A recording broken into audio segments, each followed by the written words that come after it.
আল্লাহ বলে জমিনও তোমাদেরকে ধ্বংস করে দিত, সমুদ্র ফেরেশতাও তোমাদেরকে ধ্বংস করে দিত, কিন্তু আমি 24 ঘন্টা সুরক্ষিত করি বিদায় কাউকে তোমাদের উপরে চোখ তুলা দেখতে দেই না। এটাও আল্লাহ হাদিসে জানায়া দিছেন, ওমান আযামু মিন্নি জুহদান ওয়া কারামা, আমার চেয়ে বড় দাতা কেউ নাই। আমি সবাইকে বলে দেই, ইনকানা আবদুকুম ফাশানুকুম বি, বন্দা তোমাদের হলে যার মনে চায় তা করতে পারো, আর বন্দা যদি আমার হয় তাহলে কারো চোখ উঠায় দেখার অধিকার নাই। আমি জানি, আমার বন্দা জানে। তাহলে উচিত ছিল মধ্যখানের যে সময়টা, এটা আল্লাহর ইচ্ছা মতো কাটানো দরকার ছিল। যুক্তি এটাই বলে, সব যখন আল্লাহ, আপনি বলবেন আমাকে তো ইচ্ছা স্বাধীনতা আল্লাহ দিছেন। হ্যাঁ, আপনাকে আমাকে ইচ্ছা স্বাধীনতা এই জন্যই দিছেন। ইচ্ছা স্বাধীনতা যদি আপনাকে আমাকে না দিতেন তাহলে পরীক্ষা হইতো না। পরীক্ষা তো এটাই যে আপনাকে ইচ্ছা স্বাধীনতা দিয়ে আল্লাহ দেখতেছেন, যেটা আল্লাহ আরেক জায়গায় বোঝাইছেন, নাযিরুন কাইফা তা'মালুন। আল্লাহ বলে আমি তাকায় তাকায় দেখতেছি, তুই করিস তো করিস কি করিস সেটা আমি দেখতেছি। তুই ইচ্ছা স্বাধীনতা দেওয়ার পরে তুই করিস কি এটা আমি দেখতেছি। তুই ভাবতেছি আমার ইচ্ছা স্বাধীনতা, নাইলে তো এই স্লোগান কোনোদিন আসতো না, আমার জীবন আমি কাটাবো, যেমন খুশি তেমন কাটাবো। ঠিক না? হ্যাঁ, স্লোগান আছে না নাই? আমার জীবন আমি কাটাবো যেমন খুশি। হ্যাঁ, জীবনটা কি ও অর্জন করছে না আল্লাহ দিছে? থিওরিটা কি ঠিক না ভুল? আপনাদের বিবেক কি বলে? থিওরিটা ঠিক? হ্যাঁ, জীবনটা আমার ভিতরে কে বইরা দিছে? হ্যাঁ, যদি না বইরা দিতেন করার কি ছিল? কিছু ছিল? হ্যাঁ হ্যাঁ হ্যাঁ, উনি যেরকম বললেন জীবনটা আমার যেমন খুশি তেমন কাটাবো, তাহলে আরেকটা প্রবাদ বাক্য আছে। আরেকটা প্রবাদ বাক্য কি আছে? নদীর এপার ভাঙ্গে ওপার গড়ে, এই তো নদীর খেলা। সকাল বেলার দনিরে তুই, এটা কে করে? কে? সত্য তো না মিথ্যা? আবার উল্টাটাও আছে, সকাল বেলার ফকির রে তুই ধনী সন্ধ্যা বেলা, এটাও তো হয় না? এটা কে করে? আপনাদের কাছে কোনো যুক্তি প্রমাণ আছে আল্লাহ করে? হ্যাঁ আছে, আমি প্রমাণ দিতেছি। কুরআন বলে আগনা ওয়া আফকার, আল্লাহ বলে আমি ইচ্ছা করলে তোকে খাড়ার উপরে ফকির বানায় দিতে পারি। আবার যদি ইচ্ছা করি তো রাত কোটিপতি বানাইতে পারি। কত বাড়ির মালিকই তো পাওয়া যাবে নারায়ণগঞ্জে, বাড়ির মালিক ছিল এখন বাড়াটিয়া। ঠিক না? না নাই? সত্য বলতেছি না মিথ্যা? কত বাড়ির মালিকই তো আছে এখন কি? হ্যাঁ, কি বলেন? কত জমির মালিকই তো আছে এখন জমিহীন, ভূমিহীন হয়ে গেছে। ভূমি না নাই? হ্যাঁ, সত্য। আবার কত বাড়াইতেই তো আছে এখন বাড়ির জমিদার। ঠিক না? না নাই? কি বলেন? আছে না? বারাটিয়া ছিল, এখন কি? এখন জমিদার কোন না বাড়িওয়ালা কোন? কেন জমিদার? ঠিক না? হ্যাঁ, যদিও 6 তলা বাড়ি, এটাও তো একটা জমির উপরে। ঠিক না? সে এটার মালিক না। কেন জমিদার বলতে আপনার ভুল, অসুবিধা কোথায়? জমিদার বলেন, ঠিক না? কি কত বাড়াইটি তো আছে, এরমও পাওয়া যাবে। যার বাড়িতে বাড়া ছিল তার বাড়ি কিনেই জমিদার, আর ওই বাড়িওয়ালাই এখন ওই জমিদারের কাছে ভাড়াটিয়া, এরকম তো আছে। হ্যাঁ আছে। এখনকার বাড়িওয়ালা যখন আগের বাড়িওয়ালাকে দেখে তো মুস্কি মুস্কি হাসে। তোরে যদি জিজ্ঞাসা করা হয় তুই হাসিস কেন, কয় সবার সামনে বলা যাবে না। কখন বলা যাবে, একটু দূরে চলেন বলি। হাসলাম এই জন্য যে আল্লাহ কিনা পারে, এই বাড়ির মালিক উনি ছিল, আমি ভাড়াটিয়া ছিলাম, এখন আমি মালিক উনি ভাড়াটিয়া, এই জন্য হাসি যে আল্লাহ কিনা পারে। তো প্রবাদ বাক্য তো দুটোটাই আছে, ঠিক না? আপনি প্রবাদ বাক্য কি দিতেছেন, আমার জীবন আমি কাটাবো যেমন খুশি তেমন কাটাবো, কারণ আপনাকে ইচ্ছা দিছেন, ইচ্ছা স্বাধীনতা আল্লাহ দিছেন। তা আমি বলি স্লোগান তো আরেকটাও আছে, নদীর এপার বাঙ্গে ওপার গড়ে এই তো নদীর খেলা, সকাল বেলার ধনীরে তুই ফকির, আবার সকাল বেলার ফকির রে তুই ধনী, এটি তো হইল, ঠিক না? বারাটিয়া বাড়িওয়ালা, বাড়িওয়ালা কি বারাটিয়া, এটাও তো আছে, ঠিক না? কিন্তু আমার এত কথা বুঝানোর উদ্দেশ্য না। আমার উদ্দেশ্য হলো মেরে আজিজো, যে আল্লাহ অস্তিত্ব দিলেন, যে আল্লাহ বয়স দিলেন, যে আল্লাহ আপনাকে আমাকে এই পর্যন্ত পৌঁছাইলেন। আমি প্রত্যেকটা চিত্র দেখাইছি, যে আল্লাহ এই পর্যন্ত আপনাকে আমাকে পৌঁছাইলেন। 24 ঘন্টা যিনি আপনাকে আমাকে সুরক্ষিত করেন, প্রত্যেক শ্বাসে শ্বাসে যিনি আপনাকে আমাকে সুরক্ষিত করেন। কেননা শ্বাস আপনি ভাববেন যে আমি নেই, আমি ছাড়ি, তো ভুল কথা। এইখানেও কন্ট্রোল রুম আছে, যেইখান থেকে আপনাকে টানার অধিকার দেয়। যেই আল্লাহ প্রতিদিন আপনাকে আমাকে সার্ভিস দিতেছেন। কমপক্ষে ডেলি আমরা প্রতিদিন 550 লিটার অক্সিজেন নেই, আর হলো পিওর অক্সিজেন। হ্যাঁ, আপনি ভাববেন করুণা, ঠিক না? কি ভাববেন, করুণা না? কি বলেন, করুণা তো এই খোলা আকাশের অক্সিজেন নিয়া কখন আবার অদৃশ্য করুণা আমার নাকের ভিতরে ঢুকা যায়। পয়সা পাতি তো আল্লাহ কম দেয় নাই, একটা সিলিন্ডার কিনা নিমু ডেলি, আর পাইপ নাকের ভিতরে লাগায়া ওইটা নিমু, তাইলে করুণা আর আমার ভিতরে ঢুকার কোনো আশঙ্কা কি মনে হয়, বোঝেন না মনে হয় থাকবে? হ্যাঁ, ধর্মীয় বোঝেনি না আপনারা? না না, এটা তো হলো ইয়ের ভিতরে, সিলিন্ডারের ভিতরে, ওটার ভিতরে ওটা যাবে কি করে? ওটা তো রিফাইন হয়ে ভিতরে ঢুকছে,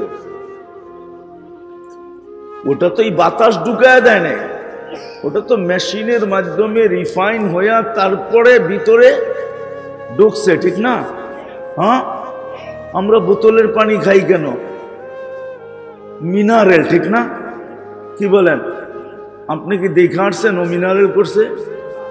হ্যাঁ, কিন্তু বিশ্বাস যে হ্যাঁ সবকিছু লেখা শেখা দেখা ভাবতেছি যে এটা মিনারেল, ঠিক না?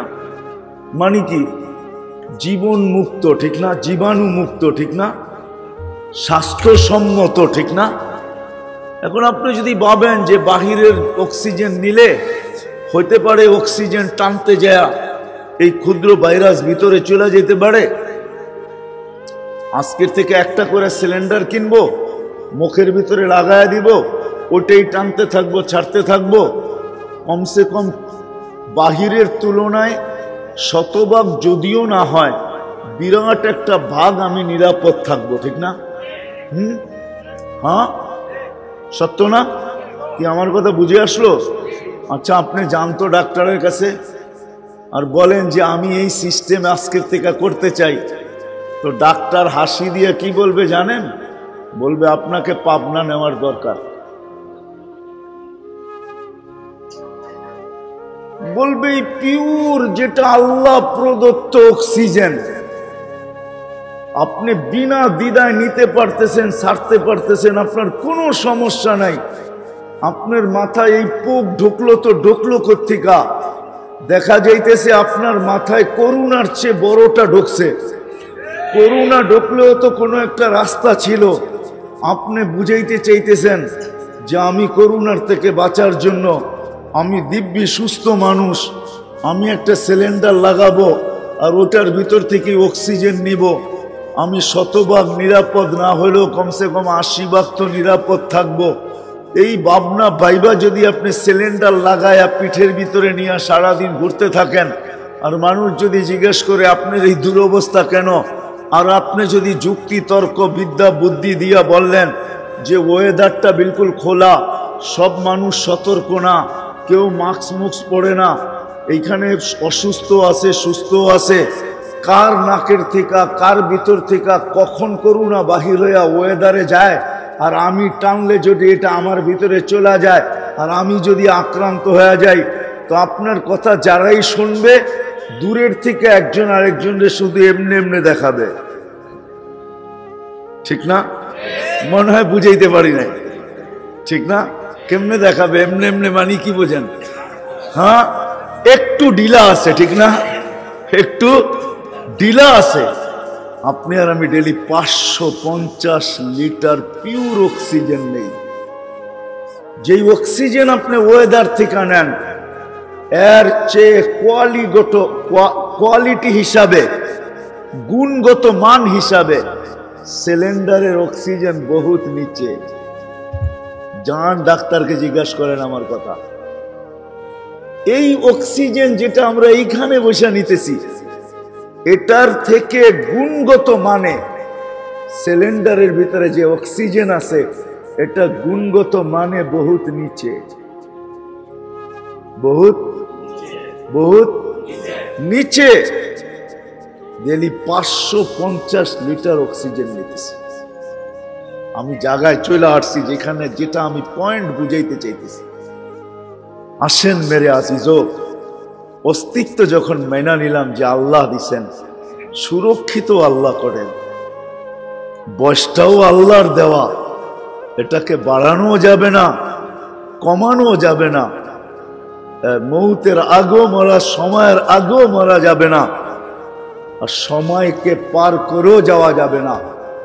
আজকে কেন আমি এই বিদ্যায় বিদ্বান হইলাম, এই থিওরি কেন আমি মাথার ভিতরে ঢুকাইলাম যে মধ্যখানের যে সময়টা, এটা আমি আমার স্বাধীনতা মতো কাটাবো, আমি আমার ইচ্ছা মতো কাটাবো। না না না না, এটা বড় ভুল। আপনি আপনার ইচ্ছা মতো না, যুক্তি তর্কতে এটাই বোঝা যায়। দুটা যখন আমি মেনা নিলাম, তো তিনটাও আমার মানা উচিত। আর এই জন্য উচিত হাজারো লক্ষ কোটি প্রাণীর মতো আপনি আর আমি একটা প্রাণী না, আপনি আর আমি ভিন্ন প্রাণী। কেননা সমগ্র প্রাণীকে আল্লাহ অস্তিত্ব দিছেন একটা শব্দ দিয়া, কুম দিয়া।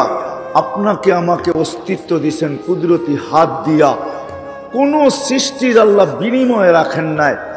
সমগ্র সৃষ্টি যদিও গুণগান গায়, কোনো বিনিময় নাই, কিন্তু আপনার আমার জীবনের বিনিময় আছে।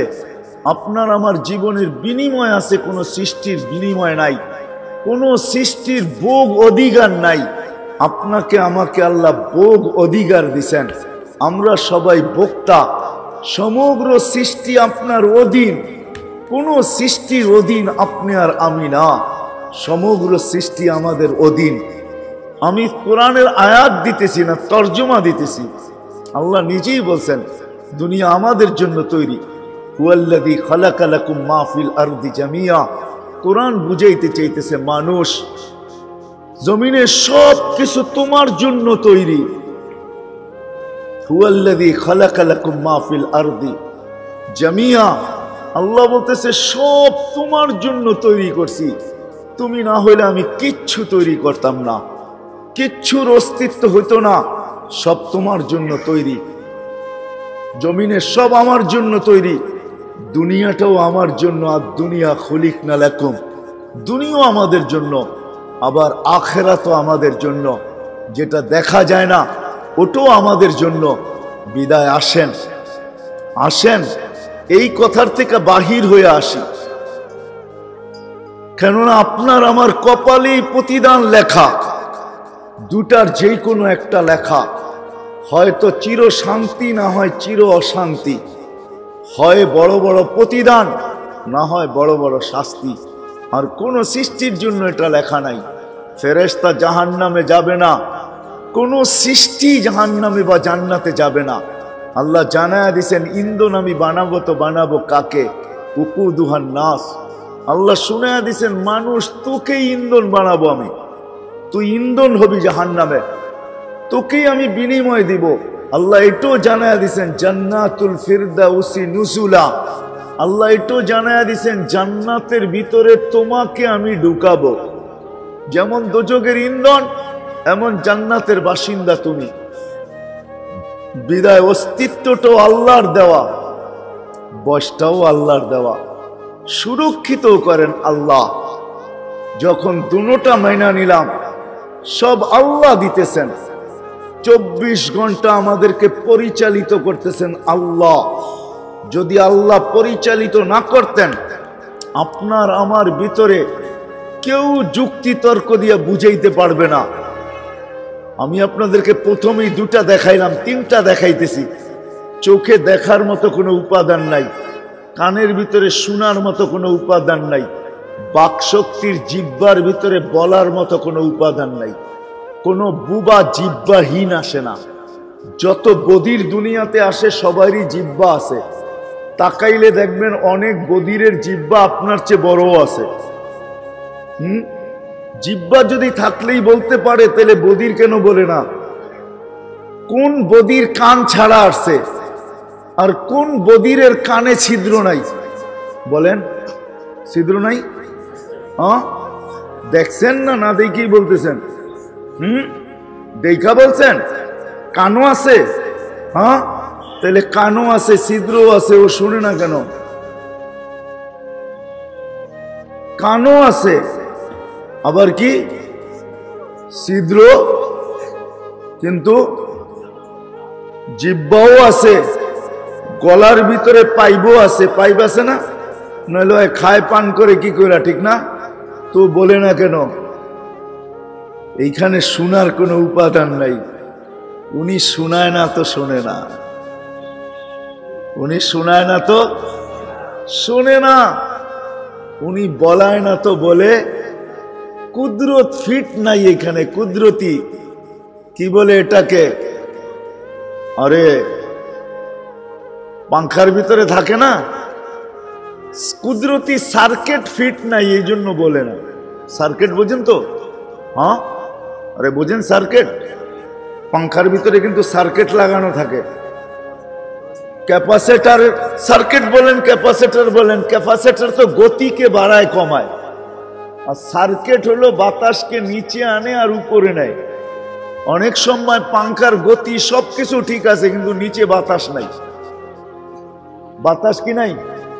নিচে নাই, অথচ উপর দেওয়াল কাঁপায়া ফেলতেছে বাতাসে। তো সবাই জিজ্ঞাসা করে বাতাস উপরে কেন, নিচে নাই কেন? তো মিস্ত্রি আইসা একটা মুস্কি হাসি দিছে, হাসি দিয়া কয় সার্কিট উল্টায় গেছে, তো এই জন্য এটা উপরে চলে গেছে। একটু ঘুরাইয়া দিয়ে দেখেন নিচে বাতাস আপনাকে উড়াইয়া ফেলবে। তো আসলে এখানে সার্কিট কুদরত ফিট করে না, এই জন্য বলে না। জিহ্বা আছে, সব আছে। মানুষে বলে জিহ্বার পরে একটা ছোট জিহ্বার মতো আছে, ঠিক না? কয় বোবান নাকি এটা ছোট, বোবান নাকি এটা নাই। কিন্তু আমি অনেককে দেখছি হা করায়, ওটাও আছে, ওটাও ওটাও আছে, ওটাও আছে, কিন্তু তারপরেও বলে না। বিদায় আসেন, শেষ জায়গায় চলে আসছি। জীবনটা যে কাটাবো এটা নিজের ইচ্ছায় না, মালিকের ইচ্ছায়। এই জন্যই মালিক আমাদেরকে বিধান দিছেন যে তুমি এই ছোট্ট জীবনটা তোমার ইচ্ছায় কাটায়ও না। যদি তোমার ইচ্ছায় কাটাইলে তো তুমি হারবে, যদি আমার ইচ্ছায় কাটাও তো তুমি জিতবে। যদি তোমার ইচ্ছায় কাটাইতে পারো তুমি, আজকে আল্লাহ বাধ্য করবে না, আল্লাহ বাধ্য করে না। যদি বাধ্য করতেন তাহলে মানুষ নাফরমানি করার কোনো সুযোগ পাইতো না, পাইতো? কি বলেন? আজান হইতো আর হাট বাজার বন্ধ হইতো না, এটা হইতো? দোকানপাট বন্ধ হইতো না, এটা হইতো? অফিস আদালত ছুটি হইতো না, এটা কি হইতো? মিল ফ্যাক্টরি চলমান থাকবে, এটা কি হইতো? রোড ঘাট চলমান থাকবে, এটা কি হইতো? হইতো না, কোনোদিন সম্ভব ছিল না। আপনি ভাবতেছেন আল্লাহ এত মানুষকে ট্যাকেল দিবে, তো দিবে কি করে, ঠিক না? এই প্রশ্ন একজনে করছিলেন, উনি আপনার আমার মতন না। মুসা আলাইহিস সালাম আল্লাহকে প্রশ্ন করছিলেন, আল্লাহ বিশাল বিশাল সৃষ্টি, যদি কোনোদিন বিরুদ্ধাচরণ করে কি করবে? তো আল্লাহ বলছিল, মুসা ইন্নী খালাকতু মালাইকাতান, একজন ফেরেশতা বানায়া রাখছি, আমারতুহু আইয়াকুলাস সামাওয়াতি ওয়াল আরদ ওয়া মা ফিহিন্না, সমগ্র সৃষ্টিকে যদি খাইতে বলি লা আকালা বিলুকমা, এক লোকমা বানায়া খায়া ফেলবো, এক লোকমা।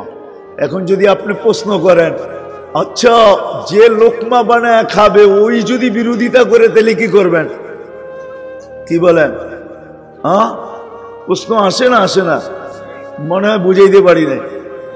মুসা আলাইহিস সালামকে তো আল্লাহ জবাব দিছেন, একজন বানায়া রাখছি, ওকে হুকুম দিব সব এক লোকমা খায়া ফেলবে। আমি যদি আল্লাহকে প্রশ্ন করি, আল্লাহ যে লোকমা বানায়া খাবে ওই যদি বিরোধিতা করে কি করবেন? ঠিক না? তারপরে আল্লাহ কোরআনে জবাব দিছে, আল খালকু খালকি ওয়াল আমরু আমরি, ওই কাঠিও আমার হাতে আছে। ওই কাঠি, ওই কাঠি কি আছে? ওই কাঠি, কেননা সৃষ্টি আমার, অধীনস্থ, মুঠে আমার, সব আমার কুদরতি কি মুঠের ভিতরে, মুঠের, ওটাও আমার মুঠে আছে। তো এই জন্য আসেন, প্রতিনিয়ত আমরা চলি তো নিজের ইচ্ছা মতো চলি। নারী বলেন, পুরুষ বলেন, যুবক বলেন, বৃদ্ধ বলেন, ধনী বলেন, গরিব বলেন, শহর বলেন, গ্রাম বলেন, হাটের বলেন, বাজারের বলেন, ক্ষেতের বলেন, খামারের বলেন, অফিসের বলেন, আদালতের বলেন, রোডে বলেন, ঘাটে বলেন, আমরা সবাই নিজ ইচ্ছা মতো চলতেছি। ও মেরে দোস্ত, না না না না, আল্লাহ এটাই বুঝাইতে চাইতেছেন নবীদের মাধ্যমে, ও যুবক তুমি তোমার ইচ্ছা মতো চলো না। যদি ইচ্ছা মতো চলো, চলতে পারো, কিন্তু বেশি দিন তোমাকে আমি চলতে দিব না। এই জন্য অনেক দিন পরে মনে উঠলো, এই জন্য আমি আপনাদেরকে শুনাইতেছি। যুবক যখন খোদাদ্রোহী হয় তা আল্লাহ তাকে দুনিয়াতে কয়েকটা শাস্তি দেন।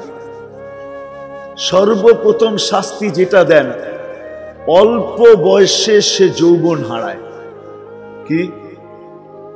অল্প বয়সে, অল্প বয়সে। আচ্ছা বলেন, কোন নামাজিকে, 5 ওয়াক্ত নামাজিকে অ্যাডিক্টেড দেখছেন আপনি? অ্যাডিক্টেড বুঝেন তো? নিশাগ্রস্ত, মাদক দ্রব্য সেবন করে? না, আপনি পাবেন না। যে দিনদার, 5 ওয়াক্ত নামাজি, আল্লাহ আল্লাহ রসুলকে মানে। আচ্ছা চলেন, আমাদের দেশের মতো মাদ্রাসার বা আলেম ওলামা, মাদ্রাসার তোলাবা দুনিয়াতে কোথাও নাই। আমাদের দেশে এতটুকু বাড়তেছে যে এখন আমাদেরই মাথা ব্যথা শুরু হয়ে গেছে যে এগুলাকে কি করে কমানো যায়, ঠিক না? কি, যেমন মশা বাইরে গেলে কি আগেরটা আপনারাই বলেন, কি করে স্প্রে করে না? তো এতটুকু দিনদার আলহামদুলিল্লাহ আমাদের দেশে মসজিদ, মাদ্রাসা, হেফজোখানা, আলেম ওলামা, তুলাবা, তাবলিগ, বহুত ইউনিভার্সিটিতে আপনি যান। আপনি শুক্রবার দিন চলে যান ময়মনসিংহ এগ্রিকালচার ইউনিভার্সিটিতে, আপনার মনে হবে যে পুরো একটা মাদ্রাসায় আসছি, এইটা মনে হয় ইউনিভার্সিটি না, অথচ এশিয়ার ভিতরে সবচেয়ে বড় এগ্রিকালচার ইউনিভার্সিটি। সারা দুনিয়ার ছাত্র আছে এখানে, কিন্তু আপনি ঢুকলে মনে হবে মাদ্রাসায় আসছেন, ঠিক না? কি বলেন? আজ পর্যন্ত কোনো আলেম ওলামা মাদ্রাসার তোলাবাকে আপনি অ্যাডিক্টেড দেখছেন? একজন বাহির করতে পারবেন কি? পারবেন না। যে দিনদার সে কোনোদিন কি হয় না, অ্যাডিক্টেড হয় না। আর যারা অ্যাডিক্টেড হয় অল্প কয়েকদিনের ভিতরে যৌবন হারায় ফেলে। সত্য তো? কি বলেন? এই জন্যই তো মাদকের বিরুদ্ধে যুদ্ধ। কেন? এই জন্যই তো কয়েকদিন আর কোথাও কোনো কাউকে পাওয়া যাবে না। মাদক যদি ব্যাপক হইল তাইলে প্রশাসনের কোথাও আর কয়েকদিন পরে লোক খুঁজে পাওয়া যাবে না। কেননা আপনি নতুন ভর্তি নিতে গেলেই দেখবেন অ্যাডিক্টেড, এটা কোনো কাজে লাগবে না। হ্যাঁ, ও বন্দুক থুয়ে আর একটা খাওয়া শুরু করবে, ঠিক না? ও তো বন্দুক টোকাবে না, ও সারাদিন টোকাবে পুরিয়া কোন জায়গায় আছে এটা। হ্যাঁ, ও দেখা যাবে তখন বন্দুক হাতে থাকবে না, ও দেখা যাবে মুরিদ বাবার কোন জায়গায় পাওয়া যায়, ঠিক না? হ্যাঁ, এই জন্য আল্লাহ দুটা শাস্তি দিবে। একটা অতি তাড়াতাড়ি যৌবন চলে যাবে, আর দ্বিতীয় শাস্তি হলো 50-এর আগে তার মৃত্যু হবে। কত? 50-এর আগে তার মৃত্যু হবে। এটা লেখা রাখেন আপনি, অতি তাড়াতাড়ি তার মৃত্যু হবে। দুটা শাস্তি দুনিয়াতে দিবে। এটারও একটা কারণ আছে, কেননা 50-এর পরে যদি আল্লাহ মুসলমান 50-এর পরে যারা মরে তাদের জন্য আল্লাহর একটা বিশেষ ছাড় আছে। ছাড় এই উম্মতের জন্য একটা ছাড় আছে। তাকে সহজ হিসাবের আওতায় আনতে হইতে পারে, সহজ হিসাবের আওতায় আনতে হইতে পারে। এই জন্য আজান হয়ে গেছে, আমিও শেষ জায়গায় চলে আসছি। মেরে দোস্ত, আসেন মনচাহি জীবন থেকে বাহির হইয়া, যে আমার জীবন আমি কাটাবো, যেমন খুশি তেমন কাটাবো, এটার থেকে বাহির হইয়া আসেন। কেননা মৃত্যু সবার দিকে দৌড়ে আসতেছে। যাওয়ার বয়স সময়ও কারো জানা নাই, আর যাওয়ার বয়সও কারো জানা নেই। এই জন্য হাতে ধরা বলি, বিশেষ করে যুবকদেরকে বলি, আজকের যে রাতটা আসতেছে, এমন না যে আমি কালকেও বলছি, কাশীপুরে কালকেও বলছি, এমন না যে আজকের রাতটা যুবকদের আয়োজন যখন, তো আরো বেশি করে বলতে চাই যে না, তুমি তোমার ইচ্ছা মতে আজকের রাতটা কাটায় না। সবাইকে বলবো নিজের ইচ্ছার থেকে বাহির হয়ে আসি, আল্লাহর ইচ্ছা এই ছোট্ট জীবনটাকে কাটাই। দুনিয়াতে কি পাবো না না পাবো এটা বিষয় না, কিন্তু কসম খোদার মৃত্যুর পরে পাবো, এতে কোনো সন্দেহ নেই। ওই অফুরন্ত জীবনে পাবো যেটা শুরু আছে শেষ নাই। এই জন্য এতটুকু বলবো যে আজকের রাত্রটা, কমসে কম আজকের রাত্রটা আপনি নতুন বৎসরকে স্বাগত জানান, এতে আমার কোনো আপত্তি নাই। কিন্তু আমি পায়ে হাত রাইখা বলবো, আল্লাহকে নারাজ কইরা না। আল্লাহকে নারাজ করে যদি আপনি স্বাগত জানাইলেন, তাহলে আল্লাহ কিন্তু একটা প্রমাণ আমাদের এই দেশে রাইখা দিছেন। গত 4 থেকে 5 বছর আগে 31st নাইটের পরের দিন 5টা 5-এ ভূমিকম্প আসছিল বাংলাদেশে, যেটার মাত্রা ছিল 7.8। এখন নেটে সার্চ দেন, 5টা 5-এ আসছিল। আপনি যদি আল্লাহকে নারাজ করলেন, আমি যদি আল্লাহকে নারাজ করলাম, আর আল্লাহ যদি প্রতিশোধ নিতে আসলেন, কি আল্লাহর সাথে কি আমাদের প্রযুক্তি দিয়া পায়রা উঠবো? দুনিয়া বিজ্ঞান আজ পর্যন্ত কোনো প্রযুক্তি আবিষ্কার করতে পারে নাই, যে ভূমিকম্প কখন আসবে এটা আগাম খবর দিবে, এরকম কোন মেশিন আজ পর্যন্ত আবিষ্কার হয় নাই।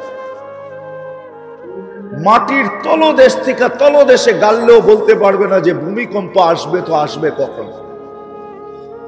কিন্তু হ্যাঁ, কিছু জিনিস নিয়ে গবেষণা চলতেছে, কিন্তু আমার মনে হয় এটা হবে না। কেননা ভূমিকম্প কখন আগাম খবর আমরা পাই না, কিন্তু আমাদের চতুর্দিকের কুকুর পর্যন্ত পায়, পশু পাখি পর্যন্ত পায়, আমাদের বন্য প্রাণীগুলা পায় যে ভূমিকম্প কিন্তু আসতেছে। কিন্তু মানুষ এত উন্নত হওয়ার পরেও আজ পর্যন্ত কোনো মেশিন আসেনি। এই জন্য আপনাদের পায়ে হাত দিয়া বলি, আমি যুবকদেরকে বলবো, অভিভাবকদেরকে বলবো, আমরা আমাদের সন্তানকে বুঝাই, আমরা নিজেরা বুঝি, সবাইকে বুঝাই, আল্লাহকে নারাজ করে কিন্তু এক কদমও চলা যাবে না। পারবেন? তাইলে প্রমাণ দেই। আজ থেকে 50 বছর আগের নারায়ণগঞ্জ উন্নত ছিল না আজকে উন্নত? কত গুণ উন্নত? কত? একটা বলেন না, খালি অনেক অনেক বলতেছেন, পার্সেন্টেজ বলেন। 50 গুণ বেশি, ঠিক না? পার্সেন্ট না, এইখানে গুণ হবে 50 গুণ। এখন আমার মনে আছে, এখন নারায়ণগঞ্জে ঢুকার রাস্তা কয়টা? কয় দিক দিয়ে নারায়ণগঞ্জ শহরে ঢুকা যায়? আরো বেশি হবে, 8-10টা রাস্তা দিয়ে ঢুকা যায় নারায়ণগঞ্জে। আমি ছোটবেলা দেখছি নারায়ণগঞ্জে ঢুকার একটা রাস্তা ছিল, ফতুল্লা, আর কোনো রাস্তা ছিল না। বাকি ঢুকতে হইলে ক্ষেত পার হইয়া ঢুকতে হইতো। বয়স তো আর কম হয় নাই। আর একবারে যে গাঁও গ্রামে ছিলাম এমনও না, আবার বাঙ্গাল মনে করেন না যে বাঙ্গাল বলেন না। ঢাকায় তো আপনারও তো ডাকাত ছিলেন, ঠিক না? ঢাকায় রাখা বাঙ্গাল, ঠিক না? আবার আমি কিন্তু ওরকম বাঙ্গালও না যে কিছু জানি না। আমার মনে আছে ফতুল্লার শুধু একটা রাস্তা ছিল নারায়ণগঞ্জে ঢুকার, 50 গুণ বেশি উন্নত। আচ্ছা, 50 বছর আগে আমাদের সমাজ যেরকম ছিল, আজকে 50 গুণ উন্নত হওয়ার পরেও কি আমাদের সমাজটা ওই 50 বছর আগের চেয়ে 50 গুণ বেশি উন্নত বা সুখী হয়েছে? কতটুকু নিচে গেছে? কত গুণ নিচে গেছে? আমি বুঝানোর জন্য আপনাদেরকে জিজ্ঞাসিতেছি। আচ্ছা, 50 বছর আগে নারায়ণগঞ্জের মানুষের ঘরে প্রসাদনী যতটুক ছিল, আজকে কি কম না বেশি? কত গুণ বেশি? 100 গুণ বেশি, ঠিক না? প্রসাদনী কেন আনছি আমরা? শান্তির জন্য, ঠিক না? কি আমাদের জীবনে কি শান্তি আছে নাকি? শান্তি শুধু দেওয়ালে দেওয়ালে লেখা আছে, ঠিক না? কি বলেন? নাইলে ফরমে লেখা আছে, ঠিক না? কি মনে হয় বোঝেন নাই? নাম শান্তি, ফরমে লেখা দিছে আমার নাম শান্তি, ঠিক না? আসলে জীবনে কি নাই? শান্তি। কিন্তু উন্নতি তো কারণে শান্তি তো আরো 50-100 গুণ বেশি হওয়ার দরকার ছিল। তাইলে আল্লাহ বুঝাইতে চাইতেছে, যদি এটা কাজে লাগান, বস্তু দিয়া কোনোদিন শান্তি পাওয়া যায় না, প্রসাদনী দিয়া কোনোদিন শান্তি আসে না। শান্তি আসে না প্রসাদনী দিয়া, শব্দ শান্তিটা পাওয়া যায়, কিন্তু জীবনে শান্তি পাওয়া যায় না। এই জন্য আসেন, এই মজলিস থেকে ওয়াদা করে উঠি যে আমি আর আমার এই ছোট্ট জীবনটাকে আমার ইচ্ছা মতো চালাবো না। যদি আপনি চিরদিনের ইচ্ছা পাইতে চান, আর যদি মনে করেন ওটা পাবো কি পাবো না এটা কে জানে, যেটা পাইছি ওটাকেই কাজে লাগায় দেই, আমার ইচ্ছা আমার মতো লাগাবো, আমার ইচ্ছা আমার ইচ্ছায় লাগাবো। আপনি লাগাইতে পারেন 60-70 বছর, সীমারেখা পর্যন্ত আল্লাহ বাধ্য করবে না। কিন্তু আসছে একটা দিন, ওই দিন আপনার ইচ্ছা থাকবে না, ইচ্ছা হরিত হবে, আপনাকে আল্লাহর ইচ্ছা মতো কাটাইতে হবে। কুরআন এটাই বলে, কালুক সাউ ফিহা ওয়ালা তুকাল্লিমুন। ওই দিন বলা হবে আমাদের ইচ্ছা, তুমি থাকো এইখানে, কথা বলার ক্ষমতা তোমার নাই। কিন্তু যদি আজকে আমার এই ইচ্ছাটাকে আল্লাহর ইচ্ছাধীন করি, তো আল্লাহ ওয়াদা করতেছেন কালকে আমি তোমাকে একটা জীবন দিব, যেই জীবনটা তোমার ইচ্ছাধীন হবে। মা তাশতাহি আনফুসুকুম ওয়া তালুদ্দু আ'য়ুনুকুম, তুমি তোমার ইচ্ছা মতো ওই দিন চলতে পারবে, যা চাবে তাই হবে। এই জন্য বুদ্ধিমানের কাজ এটাই হবে যে দুটা যখন মাইনা নিলাম, তো তৃতীয়টা মাইনা নেই যে আমার এই ছোট্ট জীবনটাকে আমি কাটাবো তো আল্লাহর রসুলের ইচ্ছায় কাটাবো। কি যে বয়স আরো ছিল, নইলে অকাল মানে কি? কাল না আসার নামই তো অকাল, ঠিক না? যদিও ব্যানারে লেখা হয় অকাল মৃত্যু, মানে এখনো ওনার মারার বয়স হয় নাই, মরে গেছে, ঠিক না? এটাই তো বুঝাইতে চাইতেছে। হ্যাঁ, কিন্তু এমন তো না। তাহলে বোঝা গেল লেখাটা নিয়ে আমি আলোচনা করতে চাই না, লেখা দেখি তো মাঝে মাঝে, এই জন্য বুঝানোর কাজে লাগাইতেছি, বুঝানোর জন্য কাজে লাগাইতেছি। যখন দুটা মাইনা নিলাম যে অস্তিত্বটাও আল্লাহর ইচ্ছায়, আয়ুটাও আল্লাহর ইচ্ছায়, বয়সটাও আল্লাহর ইচ্ছায়, তাহলে একটা জিনিস কেন আমরা বিবেকমান, বুদ্ধিমান, বিদ্বান মানুষটা মানি না? আর একটা জিনিস কেন মানি না? যে এই যে বয়সটা আমি কাটাবো, এটা কি আমার ইচ্ছায় কাটাবো, না যে আমাকে অস্তিত্ব দিলেন, বয়স দিলেন? দেখেন, আমরা কিন্তু নিজেদের পক্ষ থেকে সুরক্ষিত না, যতই বলি সুরক্ষিত, কেননা সৃষ্টি তো আমরা একা না, ঠিক না? কি বলেন? গাছ যদি ফল না দেয়, তাহলে কোনো মেডিসিন আছে নাকি যে ওর থেকে ফল নেওয়া যাবে? কি বলেন? আছে না? পিটাইলে ফল দিবে, ঠিক না? কি বোম মারলেও দিবে না? গাছ যদি ফল না দেয়, তো নেওয়ার কোনো সিস্টেম আছে দুনিয়াতে? জমিন যদি শস্য না দেয়, নেওয়ার কোনো সিস্টেম আছে কি? নাই। কি এগ্রিকালচার দিয়ে নেওয়া যাবে না? এত বড় বড় ইউনিভার্সিটি কোনো কাজে দিবে না? আরে আপনারা বুঝা বলতেছেন না, না বুঝা? হ্যাঁ, জমিন যদি শস্য না দিল, তো নেওয়ার মতো কোনো প্রযুক্তি আমাদের কাছে আছে? গাছ যদি ফল না দিল, হ্যাঁ, তরুলতা যদি ফুল না দিল, তো সৃষ্টি তো আমরা একা না, ঠিক না? কি বলেন? একা? যে আমরা সৃষ্টি একা, আর কেউ নাই। গাছ যদি ফল দেয় না দেয়, তাহলে যদি নেওয়ার কোনো প্রযুক্তি না থাকে, জমিন যদি শস্য না দেয়, তো কোনো প্রযুক্তি যদি না থাকে, নদী নালা যদি মাছ না দেয়, তো নেওয়ার কোনো প্রযুক্তি আছে নাকি? কি বলেন? হ্যাঁ, নাই। এত উন্নত দুনিয়া, তারপরও নাই। মেঘ যদি বৃষ্টি না দেয়, তো নামানোর কোনো প্রযুক্তি নাই। তাহলে সৃষ্টি তো আমরা একা না। আমি প্রশ্নের জায়গায় আসি, অস্তিত্বটা যখন আমার ইচ্ছায় না, বয়সটাও যখন আমার ইচ্ছায় না, তো বিবেকমান বুদ্ধিমান মানুষটাকে যদি আমি প্রশ্ন করি যে এই সময়টা যেটা আমি হাতে পাইলাম, এটা যে কাটাবো, এটা কার ইচ্ছায়? আমার ইচ্ছায়? যুক্তি কি বলে? হ্যাঁ, না মনে হয় বুঝাইতে পারি না। যুক্তি কি বলে? লজিক কি বলে? কেন অস্তিত্বটাও আমার ইচ্ছায় না। আমি কিন্তু সুট্টুর দিতে পারবো না, আমি তো আপনাদেরকে বুঝাইতে চেষ্টা করব। অস্তিত্বটা যখন আমার ইচ্ছায় না, বয়সটাও কতটুকু এটা আমার ইচ্ছায় না।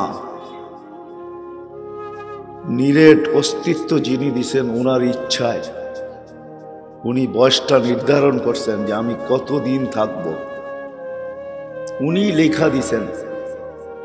আর সত্য লেখা আছে, কিন্তু আমরা বাহির করতে পারতেছি না। লেখা কিন্তু আছে, লেখা আছে, হয়তো পিঠে লেখা আছে, না হয় কপালে লেখা আছে, কিন্তু বাড়ি করতে পারতেছি না যে আমি কতদিন থাকব, কতদিন আমার অস্তিত্ব টিকবে। এই জন্য আল্লাহ কিন্তু বুঝাইতে চেয়েছেন, আল্লাহ বুঝাইতে চান, যুবককেও আল্লাহ বুঝাইতে চেয়েছেন, শাবাব লা ইয়াক্তাররুকা শাবাবুক, যুবক তুমি যৌবন বিদায় যেন তুমি ধোকায় না পড়ো। তুমি এটা ভাইবো না যে আমি তো যুবক, আমার উপরে হাত দেয় তো দেয় কে, এই ধোকায় তুমি থাইকো না। তো আল্লাহ আবার বাস্তব দেখাইতেছেন, প্র্যাকটিক্যাল, কাম মিন শাব সাবাকা কাইলাল মউত। যৌবন অবস্থায় যদি যুবকের উপরে হাত না দেওয়া যাইত, তাহলে এতগুলা যুবকের কবর হইল তো হইল কি কইরা? তাহলে আল্লাহ বুঝাইতে চাইতেছেন, যুবক তোমাকে যেন ধোঁকা না দেয় যৌবন। কেননা তুমি জানো না এটার ভিতরে বয়স কতটুকু ভরা আছে, বয়সের মাত্রা কতটুকু দেওয়া আছে তোমার জানা নাই। আবার সম্মিলিতভাবে দুনিয়ার মানুষগুলাকে বুঝাইছেন, ইবনা আদম লা তাফরাহ বিদুনিয়াইক, মানুষ দুনিয়ার অধিকার তোমাকে দিছি বিদায়, এই দুনিয়ার অধিকারটা আমাদেরকে কে দিছে? হ্যাঁ হ্যাঁ, না এটাকে আমরা বানায় নিছি? কি বলেন? আমাদের বিবেক, বুদ্ধি, মেধা, শ্রম, প্রযুক্তি দিয়ে আমরা এটাকে বানায় নিছি? কে বানায় দিছে? হ্যাঁ, এটাকে সুজলা সুফলা কে প্রথম তৈরি করছেন? এই জন্য আল্লাহ এক জায়গায় জিজ্ঞাসাও করছেন, কুল আউয়ালু হাব্বাতিন মান খালাক, ও বিবেকমান, বুদ্ধিমান, ও বিদ্বান, ও টেকনোলজি সমৃদ্ধ, ও বিজ্ঞান সম্মত মানুষগুলা, একটু বল প্রথম বীজটা কে তৈরি করছে? আল্লাহ নিজেই জবাব দিছেন, প্রথম বীজটা আমি তৈরি করছি। বীজ যেটা প্রথম, এটা আমি নিজে তৈরি করছি। আজকে যদিও বীজের থেকে হয় তুমি দেখতেছ, কিন্তু প্রথম বীজ এটা আমার তৈরি, আল্লাহর তৈরি। আল্লাহ নিজে এটাও বলছেন কিভাবে তৈরি করছি, বলছে বিকুদরতি, আমি আমার কুদরত দিয়া তৈরি করছি।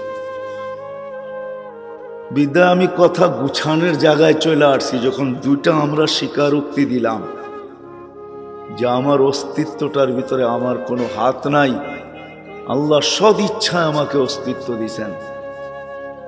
আমার বয়সটার ভিতরেও আমার কোনো হাত নাই, আল্লাহ সব ইচ্ছায় আমাকে যতটুক দেওয়ার অতটুকু দিছেন। কাউকে 20 দিছেন, কাউকে 22 দিছেন, সবাইকে সীমা রেখা দিছেন। কিন্তু আল্লাহ রসুল বলছে 70-এর বেশি তোমরা পাবে না, পাইলেও মাত্রায় খুব, সংখ্যায় খুব নগণ্য হবে। এই জন্য দুনিয়া উন্নত বটে, কিন্তু দুনিয়ার ভিতরে কোনো দেশ নাই যার গড়ায়ু 70-এর উপরে আছে, এরকম কোনো দেশ নাই। সুপার পাওয়ার আমি মানি, যে সবচেয়ে বড় শক্তিধর মানি, কিন্তু ওই দেশও গড়ায়ু 70-এর উপরে নাই। আমেরিকাতে গড়ায়ু 70-এর উপরে নাই। 70 আছে কিনা এটাও আমি জানি না, নেটে সার্চ দিয়া দেখতে হবে, কিন্তু 70-এর উপরে নাই এটা শিওর। রাশিয়াতেও গড়ায়ু 70-এর উপরে নাই, জাপানেও গড়ায়ু 70-এর উপরে নাই। যদিও ওরা সারাদিন চেষ্টা করে আয়ু কি করে বাড়ানো যায়। এই জন্য দুনিয়ার এরকম কোনো জিনিস নাই যেটার জুস আপনি জাপানে না পাবেন। এমনকি চিরতার পানির জুস পর্যন্ত আপনি রাস্তার ভিতরে অটো মেশিনে পাবেন। টাকা দিবেন, পাঞ্চ করবেন, জুস বাহির হয়ে চলে আসবে, আপনি চিরতার টো খাইতে পারবেন। বাজার থেকে চিরতা ভিজিয়ে খাইতে হবে না। ওরা সারাদিন ভাবতে থাকে বয়স কি করে বাড়ানো যায়। 2005-এ আমি দেখে আসছিলাম 13 কোটি, 15তে যখন গেছি তখন দেখে আসছি 12 কোটি। বাড়ছে না কমছে? কয় কোটি? 1 কোটি কমছে। ওরা বলতেছে 5 বছরে আরো নাকি 3 কোটি কমবে। কয় কোটি? তো বয়স বাড়লো না কমলো? এখন আসেন আসল কথায়। যখন অস্তিত্বটা আমার ইচ্ছায় না, বয়স কতটুকু এটা আমার ইচ্ছাধীন না, এটা আল্লাহর ইচ্ছায়, বানানেওয়ালা আল্লাহর ইচ্ছায়। মধ্যখানে প্রশ্ন হলো, এই যে সময়টা আমি হাতে পাইলাম, বিবেক, বুদ্ধি, বিদ্যা কি বলে, যাকে আল্লাহ এত বড় একটা বিবেক দিলেন, বুদ্ধি দিলেন, বিদ্যা দিলেন, চিন্তা ক্ষমতা দিলেন, যেই চিন্তা ক্ষমতার বিকাশ আমরা আমাদের চোখের মাঝে দেখতেছি। চোখের মাঝে দেখতেছি আমরা। এক যুগে ছিল তেল দিয়া বাতি জ্বালানো হতো, এখন আর তেলের কোনো প্রয়োজন হয় না, এখন বিদ্যুৎ দিয়া বাতি জ্বলে। আবার কয়েকদিন পরে বিদ্যুৎও দরকার হবে না, সোলার দিয়েই বাতি জ্বলে, ঠিক না? সোলার বোঝেন তো কি? সূর্যের আলো দিয়া, ঠিক না? সোলার দিয়েই বাতি জ্বলে, ঠিক না? আল্লাহ জানে 2 দিন পরে কি আসবে, আরেকটা নতুনও আসতে পারে। যে সারা দিন সোলারের বাতি, সূর্যের আলো দৈরা রেখা রাত্রে জ্বালাইতে হয়, এত কষ্টের দরকারটা কি? চাঁদের আলো দিয়ে বাতি জ্বলবে, দিনে একটা দিয়া জ্বলবে, রাতে আরেকটা দিয়া জ্বলবে, হইতেও পারে। এটা কোনো দুর্বিষয় ব্যাপার না, হইতে পারে। কিন্তু আমি প্রশ্ন করতেছি, যখন অস্তিত্বটা আমার ইচ্ছায় না, বয়সটাও আমার ইচ্ছায় না, তো যতটুক সময় হাতে পাইলাম এটা কি কাটাবো আমার ইচ্ছায়? কি বলেন? আমার ইচ্ছায়? বিবেক, বুদ্ধি, বিদ্যা, যুক্তি এটা বলে, কিন্তু আমরা কাটাইতেছি কার ইচ্ছায়? আল্লাহর ইচ্ছায়। আমরা সবাই কাটাইতেছি নিজের ইচ্ছায়, ঠিক না? এটাই তো সত্য না? আল্লাহর ইচ্ছা মতো কাটাইতেছি। আল্লাহর ইচ্ছা মতো যদি কাটাইতাম, আল্লাহর ইচ্ছা মতো যদি কাটাইতাম, তাহলে তো আমি আল্লাহর ইচ্ছাকে দেখতাম, ঠিক না? যে সর্বক্ষণ এই ছোট্ট জীবনটা কাটানোর ভিতরে যে আমাকে অস্তিত্ব দিলেন, যে আমাকে বয়স দিলেন, যিনি আমাকে 24 ঘন্টা সুরক্ষিত করেন, আল্লাহ কিন্তু আমাদেরকে 24 ঘন্টা সুরক্ষিত করে। আল্লাহ নিজে বলছেন, কেন করেন এটাও বলছেন আল্লাহ। মোটা মোটা 3টা বলছেন, যে আমি যদি তোমাদেরকে 24 ঘন্টা সুরক্ষিত না করি তো লাবতালাআতিল আরদু ফি বাতনিহা, তুমি চলতে চলতে জমিনের পেটে চলে যাবে। জমিন তোমাকে যেই কোনো মুহূর্তে তোমাকে পেটে নিয়ে নিবে। আমি সুরক্ষিত করি বিদায় জমিন তোমাকে কিচ্ছু বলতে পারে না।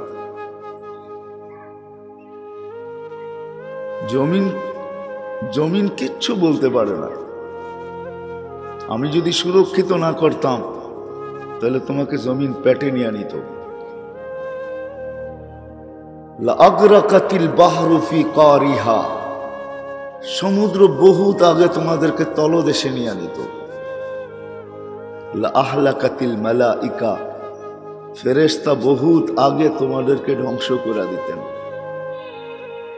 আরেকটাও আছে, লা ইউফাজ্জিরুল জিবালু আলাইকুম তাফজিরা, পাহাড় তোমাদের উপরে এমন ফাটা ফাটতো, এমন ফাটা ফাটতো। মাঝে মাঝে দেখেন না অগ্নিগিরি ফাইটা বাহির হয়, তা আল্লাহ বলে পাহাড় এমন ফাটা ফাটতো যে তোমাদের সব কিছু অস্তিত্বহীন করে দিত। যে আল্লাহ 24 ঘন্টা আমাকে সুরক্ষিত করে, আমাদেরকে কিন্তু 24 ঘন্টা আল্লাহ সুরক্ষিত করে। আর এটা আমার উক্তি যুক্তি না, আল্লাহ নিজেই বলতেছেন আযকুরুকা, প্রত্যেকের কানের কাছে আয়সা ধ্বনি দেয় যে আমি তোমাকে 24 ঘন্টা সুরক্ষিত করি। ওয়ালাউ তানসানি, যদিও তুমি 24 ঘন্টা আমাকে ভুলে থাকো। তাহলে আবার পিছিয়ে যাই, যে মানুষটাকে আল্লাহ অস্তিত্ব দিলেন সদ ইচ্ছায়, বয়স দিলেন সদ ইচ্ছায়, কি বলেন, যে অস্তিত্ব আল্লাহ দিয়া দিছে, বাকিটুক আমরা করে নিছি, ঠিক না? এমন না তো, মনে হয় বোঝেন নাই। অস্তিত্ব আল্লাহ দিছেন, আমাদের অস্তিত্ব কতটুক হয়? কতটুক? আরে বলেন না, মার পেটের থেকে যখন আসে তখনই তো অস্তিত্ব, কতটুক হয়? হ্যাঁ, 3.5 হাত লম্বা হয় না? হ্যাঁ, কয় হাত? মনে হয় বাংলাই বোঝেন না আপনারা। মার পেটের থেকে যখন আসে তো কতটুক হয়? ছোট 1 হাত, আধা হাত, ঠিক না? এমনই তো, কি বলেন? এখন আপনি কয় হাত? মার পেটের থেকে যখন আসছিলাম তখন ওয়েট কতটুকু, ওজন কতটুকু? 6 পাউন্ড, ঠিক না? এখন কয় পাউন্ড? এখন কয় পাউন্ড? মার পেটের থেকে যখন আসলাম তখন কি বাকশক্তি ছিল? এখন তো সারাদিনই বলি, ঠিক না?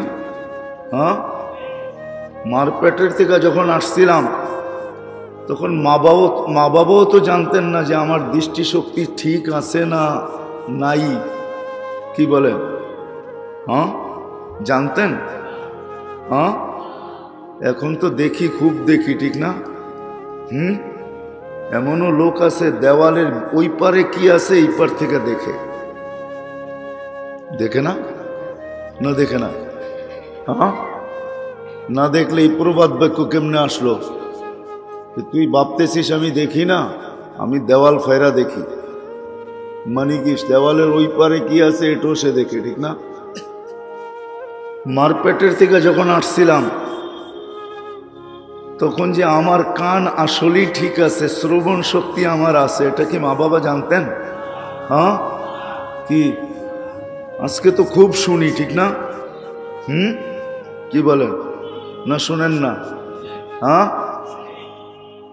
যা মনে চায় তাই শুনি, ঠিক না? মনে হয় বোঝেন নাই। যা মনে চায়, আবার যা মনে চায় তাই শুনাই, শুনি না শুধু শুনাইও, ঠিক না? না শুনাই না? আচ্ছা, মার পেটের থেকে যখন আসছিলাম তখন কি মা বাবা জানতেন যে আমার এটা ঠিক আছে? মার পেটের থেকে যখন আসছিলাম তখন কি আমার হাতটা কর্ম উপযোগী ছিল? হ্যাঁ, এখন এখন কি কর্ম উপযোগী না? উপযোগী না? শুধু কর্ম উপযোগী না, মুখা মারলে দাঁত পর্যন্ত পড়া যাবে, ঠিক না? এরকম শত গণানো যাবে। এই অস্তিত্বের ভিতরে এটা বললো তো বললো কে? কে দিল এটাকে? হ্যাঁ, না আপনি বলেন যে এটা আমি আস্তে আস্তে মেশিন দিয়া, প্রযুক্তি দিয়া, বিবেক বুদ্ধি বিদ্যা মেধা দিয়া আস্তে আস্তে আমি এটাকে এই পর্যন্ত নিয়ে আসছি, কি বলেন? হ্যাঁ না? সত্য? কি বলেন? সত্য নাকি? তাইলে এইবার আমার কথায় আসেন, যেটা আমি বুঝাইতে চাইতেছি, কেননা কথা এলোমেলো মনে হয় বুঝতে পারতেছেন না। যেটা অস্তিত্ব যখন আল্লাহ দিল, বয়সও আল্লাহ দিলেন, পরিচালনাও আল্লাহ করেন। কে? আল্লাহ পরিচালনা করেন। কিন্তু আল্লাহ যদি পরিচালনা না করতেন, সুরক্ষিত না করতেন, আপনি আর আমি পরিচালিত হইতে পারতাম না। এটা মানেন আর না মানেন, আপনি মানেন এটা, যে কেন আল্লাহর পরিচালিত করতে হবে, কেন আপনি অনেক যুক্তি দাঁড় করায় দিতে পারবেন, কিন্তু সব যুক্তির পরে দিয়েও আরেকটা যুক্তি আছে। যেমন ডাক্তাররা বলে হার্টটা চলে বাল্ব দিয়া, কি দিয়া? বাল্ব বোঝেন? হার্টের নিচে একটা বাল্ব আছে, এটা দিয়ে হার্ট চলে। এখন ডাক্তারের যুক্তি মেনে নিলাম আমি যে হার্ট চলে বাল্ব দিয়া। এখন যদি ডাক্তারকে প্রশ্ন করি বাল্ব চলে কি দিয়া, তো ডাক্তারের কাছে কিন্তু ও জানে না বাল্ব কি দিয়া চলে। কেননা বাল্ব চলে আল্লাহর কুদরত দিয়া।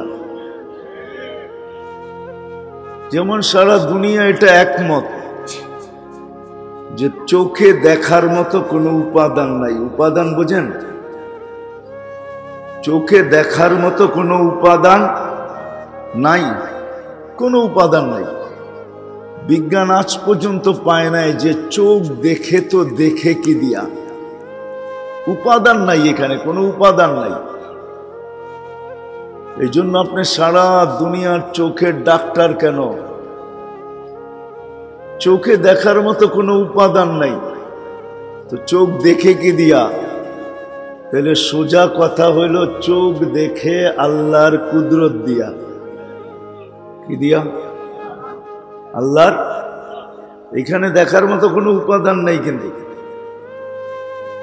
কোনো উপাদান নাই। আপনি জিজ্ঞেস করেন এখানে দেখার কি উপাদান আছে, ডাক্তার বলবে কোনো উপাদান নাই এখানে, এটা কুদরত দিয়া দেখে। আর কুদরত দিয়া দেখে বিদায়ী এতটুক জায়গায় 13 কোটি ক্যামেরা লাগানো সহজ হয়েছে, সম্ভব হয়েছে। এক চোখে কিন্তু 13 কোটি ক্যামেরা। কত? আপনি সরিষার দানা একত্রিত করেন 13 কোটি,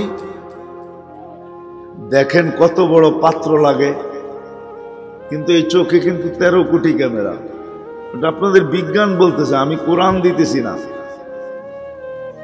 13 কোটি ক্যামেরা এক এক চোখে,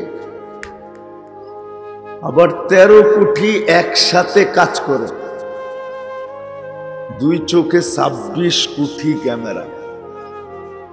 আবার প্রত্যেকটা ক্যামেরার তার ভিন্ন ভিন্ন, তারগুলা ভিন্ন ভিন্ন, পিছিয়ে নিয়ে গেছেন আল্লাহ।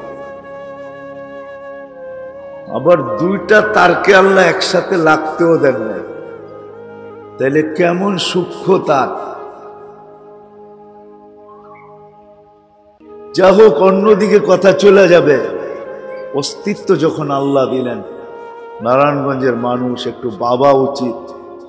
অস্তিত্ব যখন আল্লাহ দিলেন, বয়স যখন আমার আল্লাহই দিলেন, সুরক্ষিত যখন আল্লাহই আমাকে করেন, লালিত পালিত যখন আমি আল্লাহরই মাধ্যমে, আল্লাহ প্রত্যেকটা যুক্তি দিছেন যে সুরক্ষিত যদি আমি না করতাম তাহলে কি ঘটতো, এটাও কিন্তু আল্লাহ জানায়া দিছেন। লালিত পালিত আমি তোমাদেরকে করি, লালিত পালিত কিন্তু আল্লাহই করেন। এই জন্যই আল্লাহ রব, আল্লাহ আমাদের লালন পালনকারী।